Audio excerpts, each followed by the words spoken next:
Voilà, mbote nabino bandeko balandi ya émission La Voix des neutralistes ya mokona lelo vraiment toi ne sengo ya koyeba ite bozali ebele liboso ba poste téléviseur na bino pona kozela pe ko landa émission La Voix des neutralistes ya mokolo na lelo. Merci na fidélité oyo bozala lango pe bo pesa biso pona ko pesa bino pe basango ya Front de Libération Nationale du Congo na mokona lelo to ebi ko yamba bongo mona mboka Eric Mayoyo o azali porte-parole ya Front de Libération Nationale du Congo ndelelo to betani na masolo na o Italie évolution il y a parti politique na bango pe ba marche o nyonso bazali nango bazali ko tambosa parti politique dossier na cour constitutionnelle ndenge ni ezali ko évoluer pe ezali ko tambola ndenge ni ndeto ko yebango vérité à quatre la bouche autorisée mon mboka Eric Mayoyo porte-parole ya Front de Libération Nationale du Congo mon mboka mbote ndeko journaliste bonne santé. Kaka ndengo zomona tetanzamba zo sala biso ngolo chaque jour tozola la ko lamuka eza habitude te mais ça vraiment grâce moko spécial ngola zo pesa biso santé kitoko. Très bien. Bonne santé politique il y a Front de Libération Nationale du Congo puis au Conseil national pour la transition les trios. Mais normalement mikolo tozana concurrenté ndenge yemeye notable Kapendeli Kanimbo alobaki sur terrain lelo tozabiso moko. Tozabiso moko parce que to salaka proposition moko ya kitoko pona mboka. Tangu to sali réouverture ba travaux ya conférence nationale souveraine pe to silisi yango tozongisa ki na l'état. L'état sepelaki communauté internationale ba sepeli ba partenaire ya Congo ba sepeli ba lobi schéma ya kitoko yango yo je crois na mikolezo ya Congolais ko yoka sango. Sangoni no memeli ba mboka parce que ba yo kana on ata au souffler bango ata mukie pour que ba comprendre le message ya bien. Mais non makambo malamu bazala ka presser à quoi annoncer ngote. Biso toza ba tono vide te esala ka makelele belé sans solution pour le peuple. Voilà. Oyebi que nous sommes un parti libérateur depuis tozala qui exil n'Angola toniati mboka souci na biso primordial ezala qui toujours comment aider le peuple congolais abima na misère abima na mikakatano ezotungisa ye ya social. Très bien. Pembo kanabiso ezwa élan ya développement. C'est le souci qui nous anime. Raison pour laquelle bon mona que tous les gouvernements du Congo qui se sont succédés les FLNC n'a jamais pris part.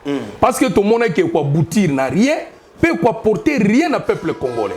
Alors ça ne servait à rien ya ko sangana na ba excusez-moi le terme ba MP bato bazo ya kaka ko puiser pona ba poche na bango pona ba intérêt na bango même ba léguer intérêt social ya peuple congolais au calendrier grec seul FLNC to ultima kito ye oyebi ke biso bato to bengana ki système ya Mobutu. Très bien. Alors on n'était pas pressé to boya ki pe lisusu ko zwa menduki pona ko balayer ba système ezalaki toloba ki tokende na masolo lelo tata nzamba yokeli peuple congolais mawa bazela na mikolezo ya nini ba autorité mboko ba kwa annoncer je crois que vous avez la fête populaire pour na Congo. Très bien mon mboka Eric Mayoyo porte-parole ya Front de Libération Nationale du Congo dossier ya Front de Libération Nationale du Congo na cour constitutionnelle ezo évoluer ndeni parce que makambo ezali ebele ba freinage makambo ebele ezo évoluer. Non il n'y a pas de freinage papa.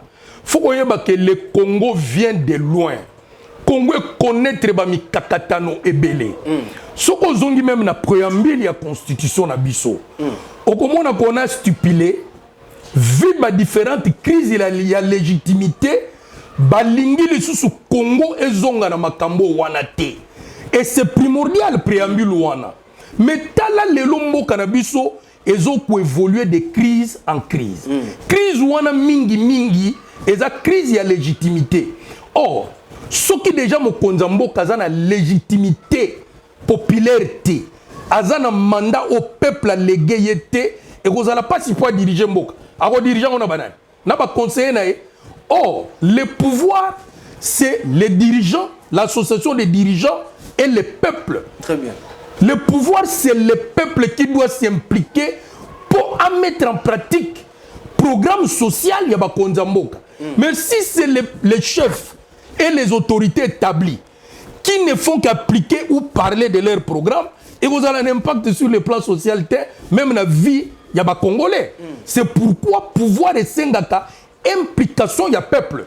Yango balobi le pouvoir ezali peuple yemoko. Très bien. Vous comprenez? Très bien. Alors dossier ya cour constitutionnelle wana eza muto abimi na kwa ke somba lipana nguba te. C'était un dossier politique. Il fallait ba vendre la yango, ba étudier les contours, ba yeba bénéfice nango pour na mboka ezanini, bénéfice nango sur le plan social ezanini, bénéfice nango sur le plan économique ezanini, bénéfice nango sur le plan sécuritaire ezanini, bénéfice nango sur le plan diplomatique ezanini. Très bien. Maintenant que ba juge ya cour constitutionnelle ba s'imprégner na ba contour nyonso wana ba expliquer à qui des droits yango na yebiso que tozela na mikolezo ya surprise ezali parce que conférence nationale souveraine ezali réponse tata nzamba pesa ba congolais soki tolandi schéma wana te chers frères journalistes on peut changer 50 présidents dans ce pays peuple a kotikala ko sepela te puis to kobandozonga ka na o balobi chasser les naturels. Il revient au galop. Voilà. Très bien. Mon amoka Eric Mayoyo, vous évitez conférence nationale souveraine au Salaki en 2017 et bien c'est là une résolution il y a aucune la transition mais tout comme au cabino beaucoup de la mini élection. Non, il y a une chose que vous ne comprenez pas. Biso bayetoza na kati ya sauce toyebi. La sauce politique. Omoni les 3 précédentes élections, Tango Felenza Lobaki n'a qu'aucune élection. Mais ils en ont profité. Basali Batricheri, Yebsangane net en 2006. Qui était le concurrent qui pouvait faire peur à Kabila? C'était qui? Personne. Personne. Au moment où même Jean-Pierre, quand il a voulu lever le petit doigt, on l'a écrasé, on l'a étouffé. Personne. En 2011, Tokenda Gomona Nkumuchi, c'est qu'il dit paix à son âme. On lui a dit ne va pas parce qu'on peut crédibiliser l'élection à Kabila. Bandimate, il a prêté serment dans sa parcelle. Est-ce qu'il pouvait même faire face à un pouvoir militaire? Non. En 2018, Hollande était secrétaire général, il appartient à un pouvoir à l'Obani. Celui qui osera toucher à Kabila, à Kokuta Bisona Nzela Naye, Azamwana Mayela, Lukia na ba parti nyon soti. Amoni dépêche à pesi pouvoir. Totika likaka na maloba wana. Voilà. Yo moko comprendre. Mais lelo makambo mususu ezoya. Tangu balingi ba beta chobo na transition, tolobi bon soki bolingi élection toza. Pe to ko gagner babangi 2023. Babangi. Yango moni siko na yebisi yo tozela. Voilà.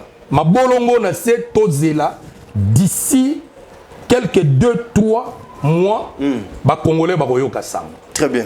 Mon amboka komona ndenge makambo ezali koleka na kati ya République démocratique du Congo. Ndenge tozali ko vivre parce que Congo ezali koleka na mopepe moko ya malabe ya mabe na mikolo oyo titoko ma 2023. Bozo penser ni na kati ya. Non, Congo eza bien mais batunde baza mabe. Le Congo c'est un pays ekozala mabende. Parce que le Congo c'est le paradis terrestre. Mais batunde baza mabe. Mitou ezo salate. On a comme l'impression Congo, nous avons des gens qui ont la tête aux pieds et les pieds sur les épaules. Les gens qui mettent la charrue avant le bœuf. Batou oya tozo PC conseil. Oyebise oyeza couleur blanche. Ya oyebso bon moni tango ba pesa biso cours esthétique. Ba loba poeza la couleur blanche. Il faut mélanger la couleur noire. Non, ce n'est pas ça la politique. La politique ezali penser ya tata Nzambe. Lo lenge alingela ka mukili. Ezala diriger. Pour Moutoua salarien, l'homme a tout trouvé et on lui a légué l'héritage afin qu'il rende compte au créateur. Mais Moutoua, comment on dirait, c'est lui qui a inventé la politique, c'est lui qui a inventé l'université. L'homme n'a rien inventé. Dis-moi seulement, n'a tout n'a aucune question, mais c'est les journalistes. Lélo Nazo Monawa, je suis le grand constitutionnaliste du Congo. D'accord. Mais qui fut le premier constitutionnaliste? Oatangi sabino nyonso ba constitutionnaliste ya mo pesa biso kombo na ye yoyo oyaka kana ba proposition ya lukuta ya ko chamboka na kao yebisa biso qui fit le premier professeur ya droit yebisa biso pesa biso kombo na mais ngai pe na yebi te tolingi nanu ba docteur wana en constitution hein baya koyebisa biso qui fut le premier professeur en droit, qui fut le premier docteur en droit o lelo bango ba toute la katolo c'est qui comment la révision ya constitution na carte République démocratique du Congo ezo le belabino nini parce que vous appelez na moi à dire mais ça c'est un non événement papa. Nous étions en 2006 en Belgique. Babenga biso FLNC tokenda délégation na Mokonzi Kapendeli Kanimbu. Les défunts Tshisekedi étaient là avec nous. Place bazo. Oye ba que constitution yo étudiant belge bato basala on a Liège. Tango ba silisi on a plein groupe d'experts. Pour bayaga ka sala ba touche ba nini tout ça. Mais non, mutako sa yo te quand bien même on voudrait faire croire aux Congolais que on a construit ça Sun City, c'est faux. Lisez bien cette constitution. Vous verrez qu'il y a du français, il y a du belge, il y a des britanniques dedans, il y a un peu de l'américain dedans. Donc bazum meli melo, il y a makambo bango basalaka. Ou ils ont adapté la méthodologie à ba Congolais te ba imposer ki biso ango. C'est pourquoi ça pose problème. Très bien. Nous avions voté non avec l'UDPS en 2006 pour dire bon landa te constitution comme mabiso na kufa. Bandimate. Pour nous c'est un non-événement. Vous vous souviendrez même le monsieur chargé à maison civile, il y a ex-président Kabila, Mugal, pour ne pas les citer. Mais Alobani n'a fait un mandat na bango. Que constitution ils ont mabé faut boire on a poubelle. Très bien. Et ben voilà, pour nous c'était un non-événement. La véritable constitution du Congo ezali constitution où les Congolais va voter na conférence nationale souveraine point barre. Il n'y en a pas deux. Ndeni voilà. Mais yango n'est vraiment loi fondamentale ya kitoko. Ouais outi na makanisi ya bana Congo bango moko ayant palpé les réalités de leur pays et dirigé par l'éminent professeur que je salue, paix à son âme Liaou, Mwana Mboka, Marcel. Yemuta Kambaki commission wana. Mais au monité que mbangu ba boyango pour ba yebi keza makanisi ba congolais. Ce qui va appliquer yango mubule koti na kabanguna ya Congo. Au monité mais to lobby il faut to zongela yango. D'ailleurs président Félix Asepela qui m'a casse. Tango mona ki que to sali recours na constitution wana a lobby iyo.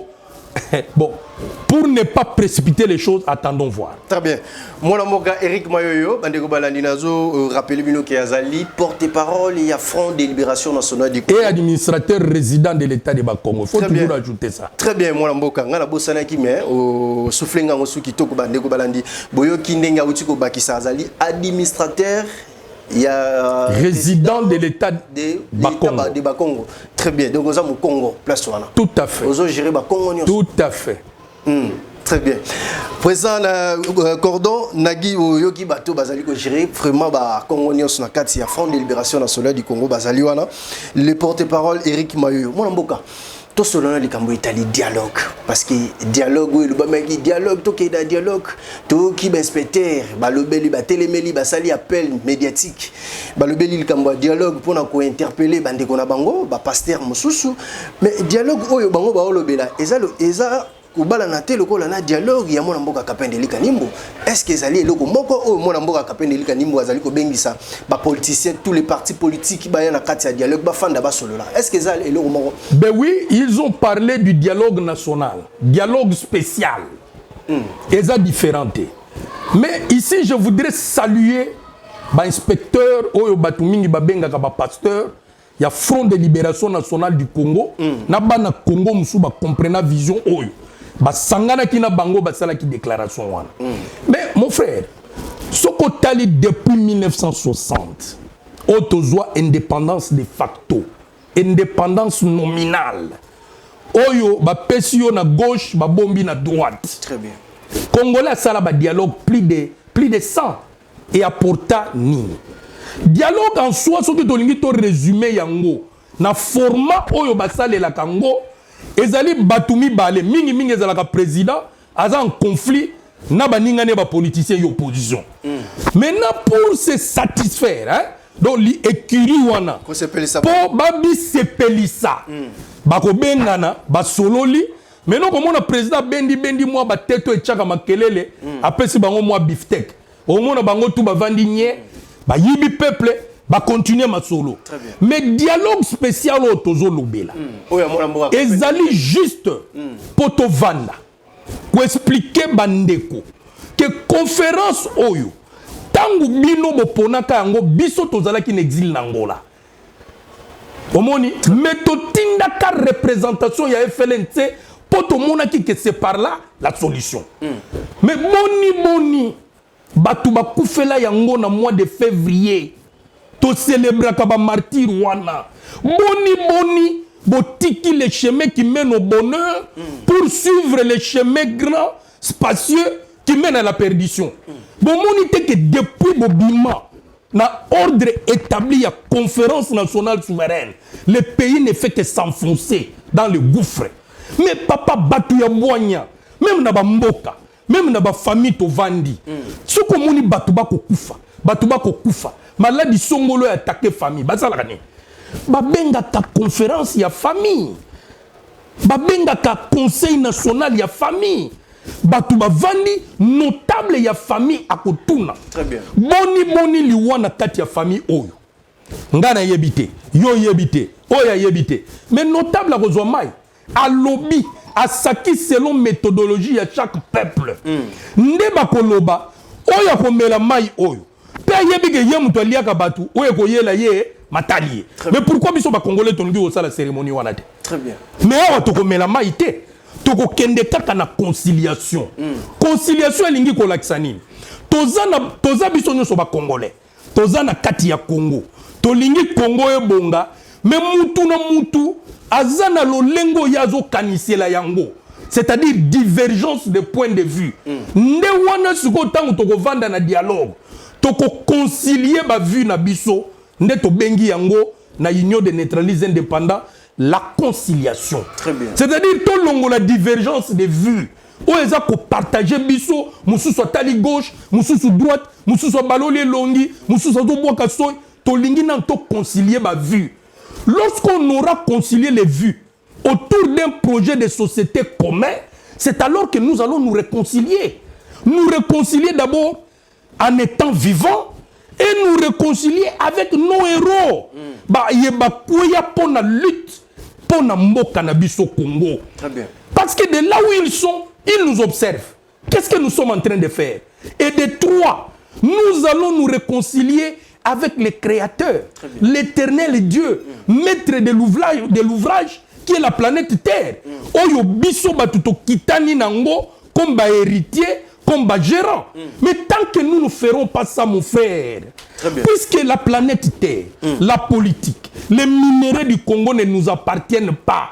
Ils appartiennent tous à un créateur. Mais tant que nous n'allons pas concilier nos vues, tant que nous n'allons pas nous réconcilier, papa, tout ce que nous ferons ne sera que vain et ruine de la foi. Et le peuple ne se retrouvera pas. Un jour, ce peuple va se lever contre les dirigeants. Et encore pire, Moukoloko Koufa. Qu'as-tu fait de Congo? Cette question sera posée au président Kasavubu. Très bien. Cette question sera posée à tous les premiers ministres qui ont eu à exercer et les ministres à l'époque du président Kasavubu. Cette question sera posée au maréchal Mobutu et les différents gouvernements qui se sont succédés à Joseph Kabila, à Laurent Désiré, ainsi qu'au président Félix maintenant. Et lui a encore la chance. Il a la gestion, il a la république entre les mains. C'est maintenant qu'il doit se repentir et se refaire. Pour ne pas demain, devant l'éternel Dieu, maître des minéraux du Congo, mais le peuple coupi dans la misère. Papa Okosamba nanani. Très bien, mon Okosamba yo nanani. Qui sera témoin là-bas? Tu seras seul devant ta conscience. Ce qui n'a pas aussi, bon exemple, à Lazare na riche. Très bien, mon amboka. Riche azolia na mesa, Lazare azolia mikwa. Mais tango bakufaki, boyebi li solo wana, botanga Biblia. Très bien.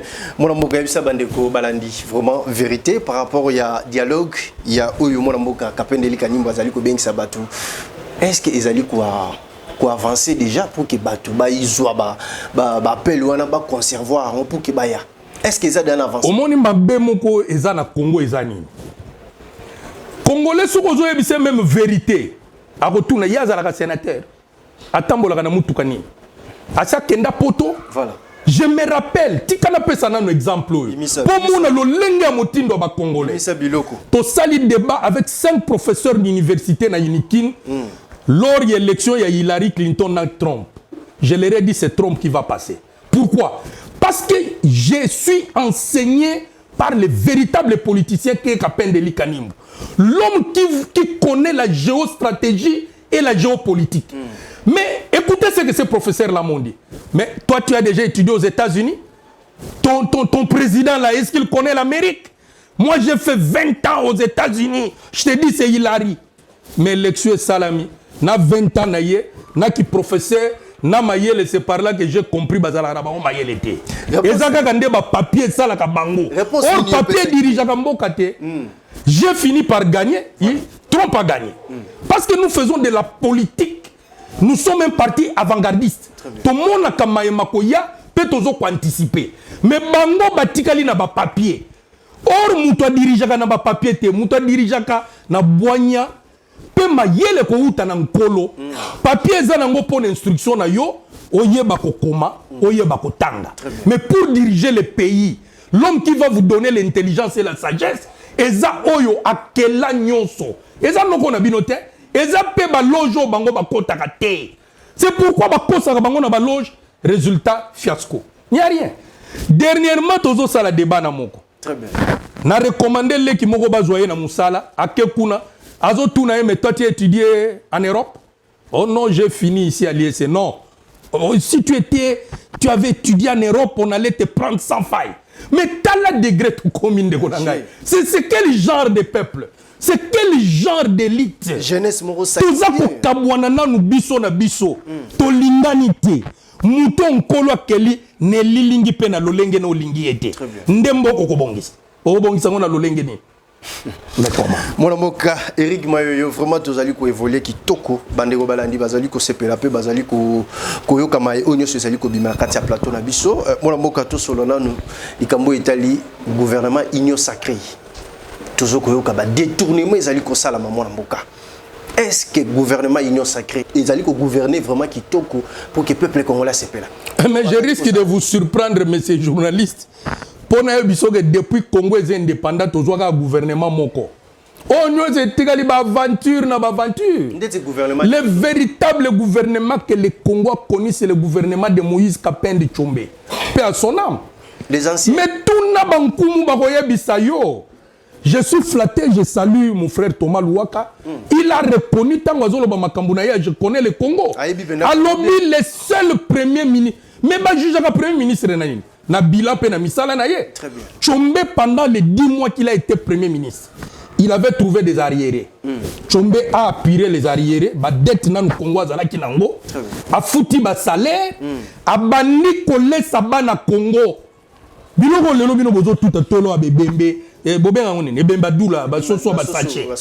Mais banani baza ba promoteur ya biloko.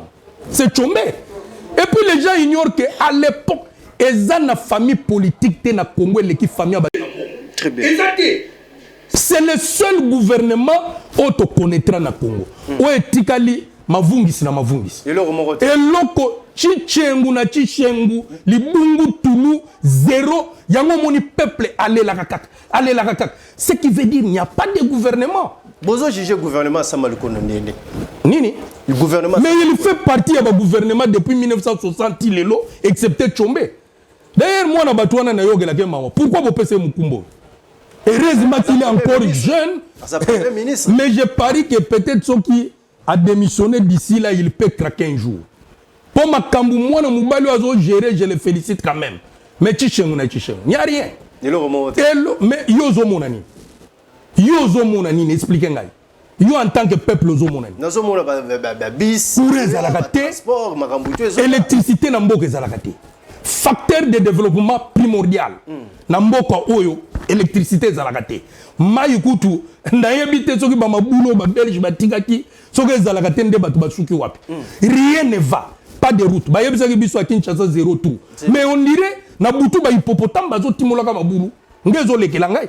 03 wana eza na ba bureau na bango kende na libulu manzengele yake pa na ngana yolo mais papa botika kokosa ko donc 03 même si vous nous trompez même si vous nous trompez vous allez tromper l'Éternel lui qui est omniprésent omnipotent il voit tout. Vous trompez qui? Vous trompez votre propre conscience. Pour Congolais, tambola chaque jour à Zomona Maboulou. Yo y a un bureau climatisé, 0 tout. Tu trompes ta conscience. Or, si tu trompes ta conscience, tu trompes l'Éternel Dieu. Si tu trompes l'Éternel Dieu, tu maudis toute ta génération jusqu'à la 4e génération. Et ça, politicien, on n'est pas politicien parachuté, papa. On a Dieu m'a dit, il t'a parlé en quelle langue? Et toi, tu es devenu politicien, tu as appris quoi? Très bien. Au yébi bonne gouvernance té. Au yébi même le fondamental, il y a principe té, ndenge mukile banda. Au yébi même méthodologie, ya mbo kanabinote. Et si vous yo lingo dirigeant ndé. Parce qu'on dirige sur base de ces 3 fondamentaux, les principes, les systèmes et la méthodologie. Ce qu'on bino dirigeant sur base yani. Au lamugi kaka ba nommé au premier ministre. Au yé, au tali, gizenga komaka nini, muzito komaka nini. Oya komaka nini. Au sali copie collé, au yo tangi. Bon banda batangela biso soki 60 nini ba ko sala na gouvernement kuna. Lelo ba appliquer combien? Mon mboka Eric Mayoyo to tsolano likambo etali 144 territoires où ezali projet moko ya malamu na kati ya République démocratique du Congo batu bazali ko sepela na ngo pe ba mbongo ebele ezali ko bima ba millions de millions ezali ko bima pona yango lecture nimbo ezali ko sala pona yango. Bon na lingi na tuna na question moko. Les 100 jours du président de la République étaient conçus pour quel territoire? Soki lelo bozongeli 145 territoires. Les 100 jours au balobela kan échanger. Ezalaki ko concerner quel territoire? Je voudrais comprendre. Ce qui réponse, ma pessibiso, ndena ko yanola yo sur les 145 territoires. Voilà. Bon, moi je ne comprends pas. Très bien. Quand on a annoncé les 100 jours, je suppose que ezalaki pour les 145 territoires. Mais nini projet liboso simbité. Chita sima 145 territoires. Wapimbo. Beaucoup ça la répartition sur base de quoi? Papa, écoutez. On ne joue pas avec la gestion d'un pays. Très bien. Sois sérieux. Et là, je suis très sérieux. Comment expliquer? Yoza Premier ministre. Oyebi même Idio Fati. Si on a tout le Premier ministre, Yoyebi Bangabanga, ayebite. Oyebi Chela, ayebite. Okoma na Luozi, ayebite. Okoma na Kabeyaka Mwanga, ayebite. Okoma na Mumpompa. Mais il va faire le programme de 145 jours sur 145 territoires sur base de quoi? Parce qu'il n'a pas palpé la réalité du Congo profond. Donc avant de bureau na ye, babandi ko discuter. Bon, na Idio Fatoko pèse à combien? 1 million. Mais papa, est-ce que besoin Idio faisait 1 million? Réfléchissez un peu mes frères. C'est pourquoi il fait l'ensazo et sabino to stop. Tout ça le vrai programme du gouvernement, vrai projet de société où il y a de génération en génération. Pourquoi chaque président soit la vision du président? Parce que tout le monde a la vision du président et Zanini. Ok, vision du président 0 tout. Vision du président Kobougazal. Vision du président. Est-ce qu'un président de la République peut venir diriger sur base d'une vision de Kobouka Wenze, de Kosala Madoussou? Est-ce que c'est ça le rôle d'un président de la République ou d'un gouvernement? Non. Nous devons faire un projet de société qui restera de génération en génération. C'est-à-dire, projet, il y a gouvernement, il y a Congo, il y a individu. Quand vous parlez du projet de société du chef de l'État, ils ont mon la COP, à Salakango, Nanan. Très bien. Est-ce que c'est un contrat social avec la population? Non. Voilà. En quoi la population a été associée à un projet? Non. Très bien. Bon, visiter à ta territoire, mon côté, au Vandi, net ministre de l'Agriculture, bureau Ezana Gombe, à comment tu as menkaouté? A opé sa programme ni kuna na kati ya projet 145 territoires. Mais ministre a pêché l'élevage à Azana Gombe awa. Azana Gombe akenda kwa. Dernièrement a uti ko kende ko visiter fermement on a kati ya papa. Mais a visiter nini? Ferme mongo. Na kanisa ko loba visiter lac Tanganyika, lac Edouard, lac Mobutu, kuna ndembi sezalé. N'est-ce pas?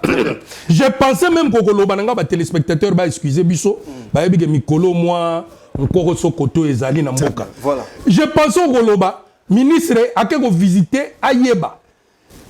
Toko tika ko importer mpio dindengeni. Congolais comment kolia poso o basale la kambunda Congolais koma koliango Congolais batu bale misuni batingeli kaka sima wana kommoye tolo bango ezate batu bale ngulu mubimba batindeli Congolais makolo bon siko yo yebisina ministre na kenda ko tala ferme moko il y a combien de fermes au Congo ako silisa ba ferme nyonso wana mu kolonini pas ya kosala biso projet il y a 145 territoires. Au moins que c'est de l'irresponsabilité. Donc, projet à 145 la territoires. Mais la lobby que eza irresponsabilité, ça c'est jouer avec la population. Très bien. Projet à 145 territoires pour le moment, ezali distraction. Basé là nanu pourra se prononcer. N'étant un dialogue spécial, tu peux proposer projet de société à Congo total. Ce qui va te battre ma beaucoup. Gouvernorat provincial, il y a Gentini Bilambaka. Na initiative na ye ya Kinbopeto to monia utiko bengisa ba étranger mususu ba kitina kati ya papa pardon to solo la makambo sérieux ya ba congolais to tika ba vanti dalisa peuple congolais ça je ne peux même pas en parler parce que waneza buzuba faut pas en parler ça c'est se moquer de la population non papa mais c'est les journalistes soyons sérieux respectez votre mission to tika makambo wana. Ça, c'est de l'irresponsabilité, ça. Vous jetez l'argent des Congolais. Ici, nous n'avons pas des gens qui sont comme Doxy, qui peuvent faire ce travail. Ces messieurs-là ne savent même pas parler. Mais ça, c'est délire. Moi, le chef de l'État, je révoque ces messieurs-là. Très bien. Je les révoque tout de suite. Ça, c'est gaspiller. Souffrir, tu te moques des Congolais. Pour qui tu veux te prendre, monsieur? Très bien. Hein? Ma comédien tous ces gens ne peuvent pas faire ce travail là. Donc on a Dominique Mabou a ça c'est au moins par où on n'a pas de la considération et du respect pour le peuple congolais. Voilà des gens pareils. Et il s'est dit gouverneur. Aza Kouloutou n'a gêné rien pour lui. Moi ma place dans mon modèle lobby démission n'a de toutes les façons, au Zouambong Belé, au bandit na Maïndombe, aux ala ministre de l'agriculture, au sala ni à gardiennage na poto, au Zouambong Belé, mais pas mako. Au fini Congo, peuple congolais na bloqué au sali. Et donc c'est ça. Na muto mukuse wana zana. Awa tozana batomi kusete, tozana ba mama ya forme wana te. Oh bon siko sima wana nde elongoli matiti na gishata. Obie mukuse na ye wana nde zalaki ba pau elongoli matiti na kisasa. Très bien, mon amboka. Tu vois comment on ne respecte pas le peuple congolais. Voilà. On a président au Kéi. Voilà. J'instruis l'Assemblée provinciale, on te fait partir. Très bien. Ça c'est de l'irresponsabilité. Tozali Koko Tana moi et les Mamoko et Patrick Maweja Akenda qui conseille la biso na kati ya mitendi kuna parce que à l'occasion des présentations des comités directeurs des chambres de commerce et industrie du Congo dirigé par monsieur Ndongala Elvis. À tout à l'heure, tozali rejoindre élément oyo tozonga juste après. Merci. Et Salamaki Mokolo le 5 mars 2022 na Katia, le siège national ya Chambre de commerce et industrie du Congo kuna na monga fula oyo ekamba makaipa ya mwana mboka Elvis Ndongala yende azali kokumba pe ba membre ba se présentaki présent na appel ya président ya Chambre de commerce et industrie du Congo Elvis Ndongala à l'occasion des présentations des comités directeurs des chambres de commerce et industrie oyo ezali kokumbama et pa ya mwana mboka Elvis Ndongala nde abetaki loboko na mesake moto nyonso akali azali na kati ya chambre de commerce ayeba kona kosomba ba carte pona kotambusa chambre de commerce na vision moko ya kitoko boye ba ete ba membre nyonso bazalaki wana bazalaki vraiment déterminé pe ba présentation ya ba membre nyonso ezalaki vraiment assuré pe l'impact ya kosakana te toyoka.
Et sengo etondisamaki mingi na ba membre nyonso ya chambre de commerce pour na kotalisa ke président ya chambre de commerce Elvis Ndongala bango pe bazali na sengo ya kozala toujours adhérer pe ya kosomba ba carte nyonso pour na kotambusa masolo oyo ekende kitoko na bazi to moni pe toyoki to ndimi pe to sepeli to mona loin makambo oyo ezali ko kende kitoko eyokani.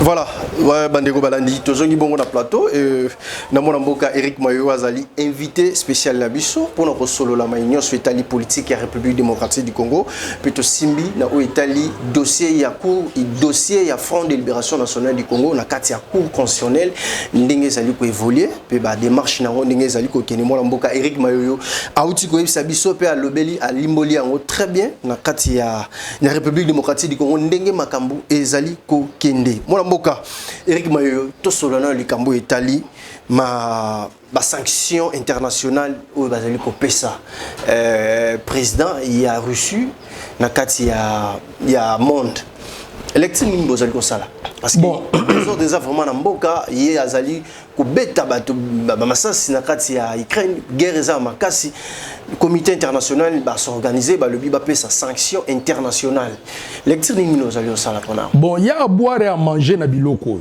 toza na tenter pour te expliquer géostratégie internationale to yebi makambo ndenge banda na place ko sukela mais ce qui est vrai au moni quelque part peu occidentaux baza ben juste mais l'Amérique a envahi l'Irak, l'Amérique a envahi l'Afghanistan. La France a détruit la Libye. Batubalo Bagabazate. Est ya Congo. Na Kinshasa, na Kasai, Batuba Koufa, na Bandundu, na Congo central, wane talibangote. Mais ba touché quelques Ukrainiens. Ah, Poutine c'était un assassin. Mais papa, tozonge paille. Voilà. Est-ce que l'on a besoin ça les alliés politiques y équité? Non. Et ça ma kambo ça peut t'attendre embêté. Yango moni peut quelque part Poutine est contre cette façon de faire des occidentaux. Yango moni a tout envahir l'Ukraine, mais yeba que l'Ukraine était l'un des pays ou l'un des États na katia fédération il y a URSS, Erbazana Kawana. C'est l'État presque le plus riche de l'Europe. Et ça na makambo ebele. Yango dans lobby tozana temps. Ya ko expliquer ngwa wate. Voilà. Mais to lobby kaka pourquoi la politique de 2 poids 2 mesures. Très bien. Quand bien même que ce que Poutine fait n'est pas bon, mais quelque part ça doit interpeller baninga na ye ya autant.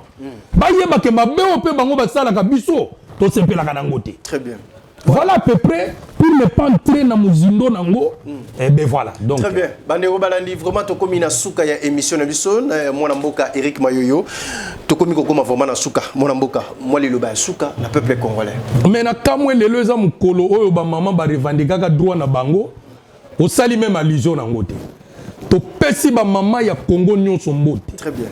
Ba maman ya efele ntembote. Mais ba confondre te na mukolo tata nzamba sala mama le 8 mars ezali mukolo yo ba mama o bazalaki kosala se sentant lésé na ba salaire na ba droit na bango ba salaki marche ba revendiquer misusu ba kufaki yango balobaki non chaque le 8 mars tocha ezali journée de réflexion oyo ba mama il faut ba vanda ba kanisa to uti wapi to za wapi to kokende wapi mais comme on kamusa biso voilà. Mukolo oyo mama lobaki quand elle parle de la parité et outi na makambwana le 8 mars o baninga na bango époque ba revendikaka misusu bazali sous vivante mais ebele pe ba yebi na bango jour ba kelaki mwasi mais ali faute ya bakambi na bango bazali ko fêter wana makambwana eza principe eza spiritualité mukolo tata nzamba kelaki mama acha ye pembeni ya papa c'était le 1er octobre. Très bien. Wana eza makambo tokolobela jour mususu lelo to expliquer ba maman le 8 mars eza journée à komela masangate. Voilà.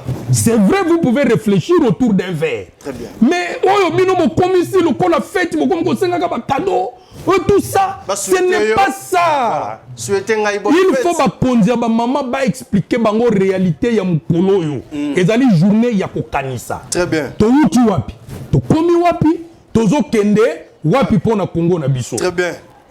to féliciter ba maman quand même pour na mukolango et pour na kosuki ça to remercier bino ndenge bo inviter biso to remercier ba technicien baza sima ba caméra mais to ebisi peuple boy voilà mabolongo na se maboko likolo lokola mosa zalaki kosala to se soutenir parce que kalaté tata nzambe azopesa solution pour na Congo to bima na makambo toza na ngo ya passe très bien toza la soudé pasteur inspecteur professeur, enseignant, infirmier, médecin, ba corporation nyos. Tobuka mabolongo, to tombola maboko et pas tata nzambe pour que solution ezana nzela et quoi le plus rapidement possible. Tobi manami kakatano Congo ezanango. Topesi bino merci. Très bien mon mboka question oyo jamais nakoki ko rater yango parce que peuple congolais tourné ngai tout na mon mboka Eric Mayoyo avant comme na FLNC autaki na parti politique ni. Ben nazalaka na dynamique des patriotes mai mai. Oh to salaka na ba Meserola Mukuba ba Willy Mishiki d'ailleurs Willy Mishiki ngam tuna bengaye kwa ya ukota na mouvement. Tangu Monsieur Kabila pesi yango epa ya ba tunaye ya PPRD ba komi ba lié ya mouvance présidentielle.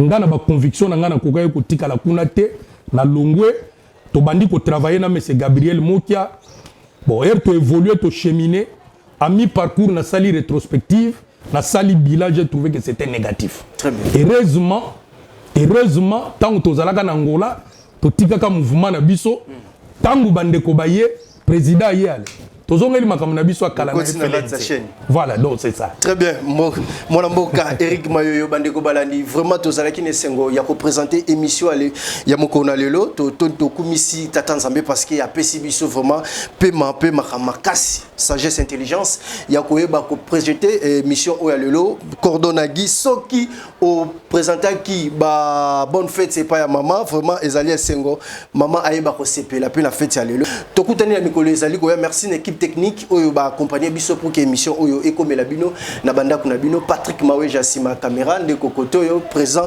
to kutani na sima ya mikolo ezali ko ya kimia eumela na mabota na bino bye bye.